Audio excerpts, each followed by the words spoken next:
R Lok Sabha election এইটো ভাগ্য নিৰ্বাচন কৰিব যে অহা দিনত কাৰ চৰকাৰ হ'ব কোনে দিল্লীত চৰকাৰ বনাব কোনে প্ৰাইম মিনিষ্টাৰ হ'ব কি হ'ব এইটো পুৰা দেশৰ ভৱিষ্যত এইটোৰ ওপৰত ডিপেণ্ড কৰে সেইটো কাৰণে আমি বহুত চিৰিয়াছলি মিটিং কৰি আছোঁ আৰু আজিৰ পৰা আপুনি দেখিছে আপুনি আৰ্লি মৰ্ণিঙৰ পৰা আহিছে আমি টাইম দিব পৰা নাই সেইটো কাৰণে মই নিজে লজ্জিত হ'লে আমাৰ মেৰাথন মিটিং চলি আছে চলি থাকিব যেতিয়াই কোনো এটা ডিচিশ্যন আমাৰ হ'ব আমি আপোনালোকক চবক মাতি প্ৰেছক মিডিয়াক পাতি আমাৰ এনেকুৱা ডিচিশ্যন এইবাৰ আপোনালোকে কিমানটা সমষ্টি প্ৰতিদ্বন্দ্বিতা আগবঢ়াব সেইটোতো এতিয়া নিৰ্ভৰ কৰিব গোটেই ভাৰতবৰ্ষত আমাৰ এটাই লক্ষণ হ'ল যে মই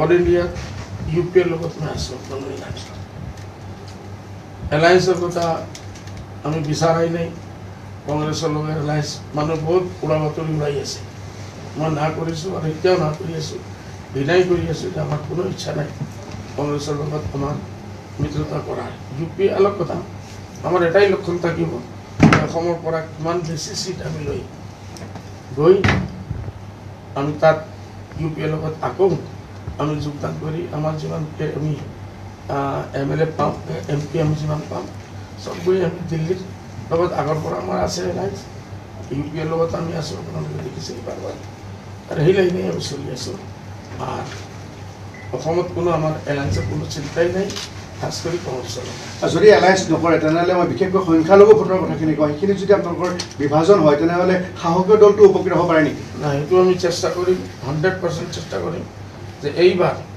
আগৰবাৰ যে লাইনেই হোক আমি তো বাৰবাৰ সাজু আছিলোঁ এলায়েন্স কৰাৰ কাৰণে কংগ্ৰেছেই মানা নাই এইটোৰ কাৰণে এছেম্বলিত বিজেপি পাৱাৰত আহিছে কংগ্ৰেছৰ ভুলৰ কাৰণে এইবাৰ কংগ্ৰেছে যিমানেই ভুল কৰক এই ভুলটো আমি নকৰোঁ যে আমাৰ ফালৰ পৰা কোনো এটা ভুলে এটাও চিট বিজেপিক যাব নালাগে এইটো আমি চেষ্টা কৰিম তুলিকা আপুনি কিবা সুধিব বিচাৰিছিলে হয় কওকচোন আপোনাৰ প্ৰশ্নটো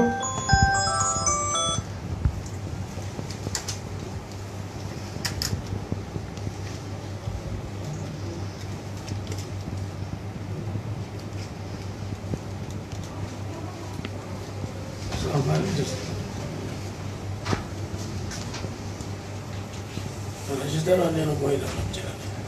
You register on us.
হয় চাওক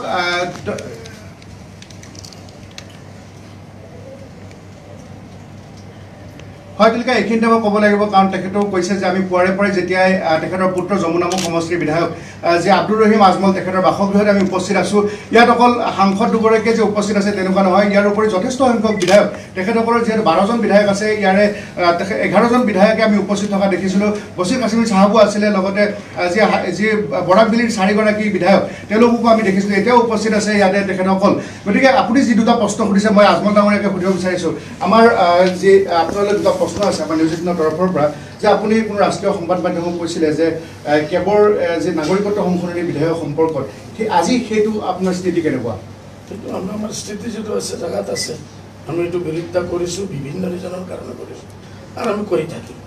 এইটো আমাৰ অসমৰ কাৰণে ক্ষতিকাৰক, বলকে ছুচাইডেল ষ্টেপ হ'ব, এইটো কৰিব নালাগে। আৰু AGP-সকলে আগে অলপ বিৰোধিতা কৰিছিল, এতিয়া আকৌ মিনিষ্ট্ৰীত গৈ সোমাই গৈছে।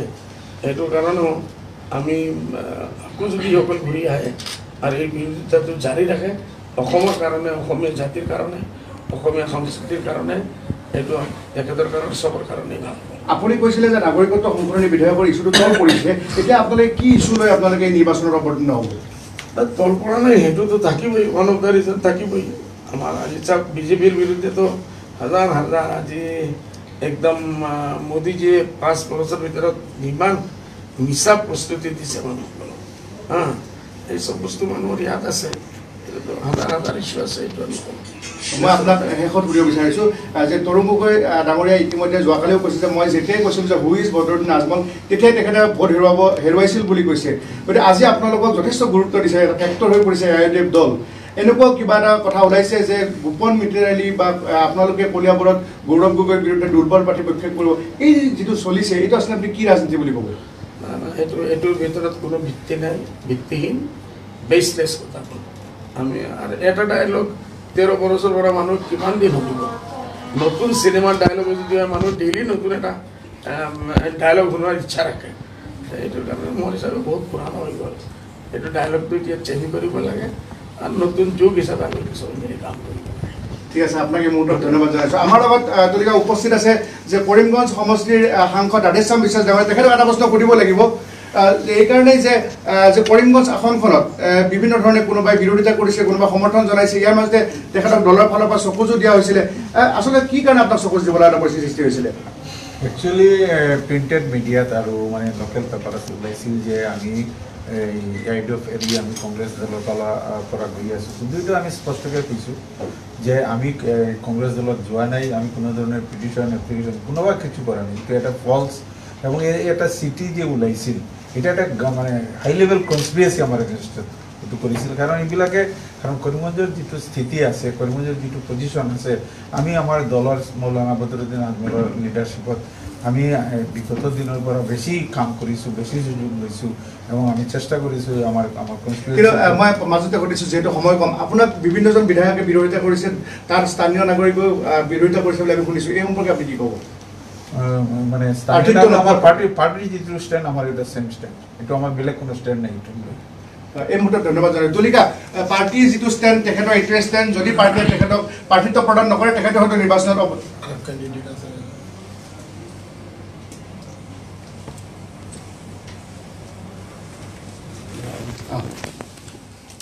থেংক ইউ, অলপ ডিষ্টাৰ্ব দিলোঁ।